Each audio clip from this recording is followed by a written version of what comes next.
mount beat, so I'm going to go over an escape from mount. Typically, when you first start Jiu-Jitsu, you're taught to trap an arm when you're in the bottom of the mount, and upa is the Brazilian word for a bridge and roll them over. So I was taught that, but I didn't have a lot of success with it. I don't know, it's maybe I have short legs, tight hips. I find if I trap somebody's arm and I try to bridge them over, it was really hard to do. Sometimes I'd end up getting my own arm in a bad position because I try to grab their arm. So for a while I stopped doing that technique. And what you're going to find in Jiu-Jitsu is you're taught some techniques and you try them out and they don't work for you and you think this technique isn't that good. And then you learn more about it years later and you realize it's just a great technique and then you start using it. So that's one of these techniques. So I like this because I don't need a big bridge at all. All I have to do is if I grab their arm the right way, I'm going to be able to roll them over and end up in a good position. So George, let me go for you. So I'm on the bottom of the mount here. I like this also again because I can do it MMA, fighting, gi, no gi, any of these situations. So these are the best techniques.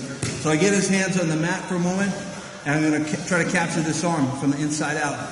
So when I come here to capture it, I'm going to bring my head over there, and I'm also going to bring my leg up to me. So I'm going to go like this. So when I do that, see if I just try to capture his arm like this, even if I capture, yeah, he can come out, but even if he puts his elbow on the mat, even if I capture it, he may be able to overwhelm my arm, yeah.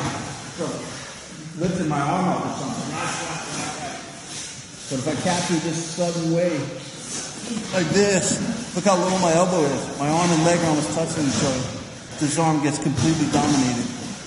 See, when I lift my leg up at the same time, I knock their body forward a little bit. So I'm moving their arm backwards relative to their body a little bit more.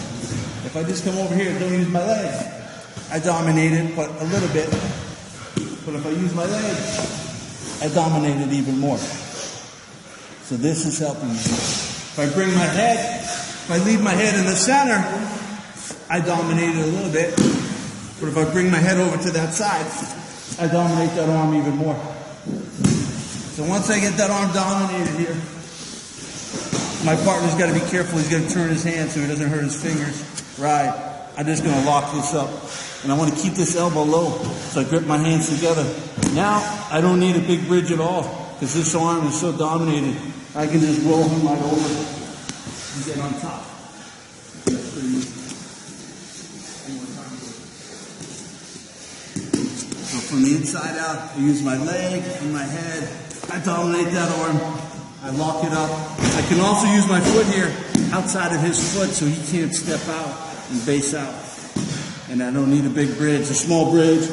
I get over and I get on top. And if I'm fighting, or if it's MMA, once I get here, I'm relatively safe. I'm not going to get hit. If I try to do an elbow knee escape and he can punch me, he starts punching me in the face. That's not great, you know? So I want to have this in my toolbox.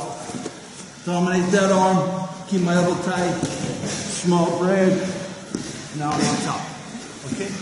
Let's partner up and try this.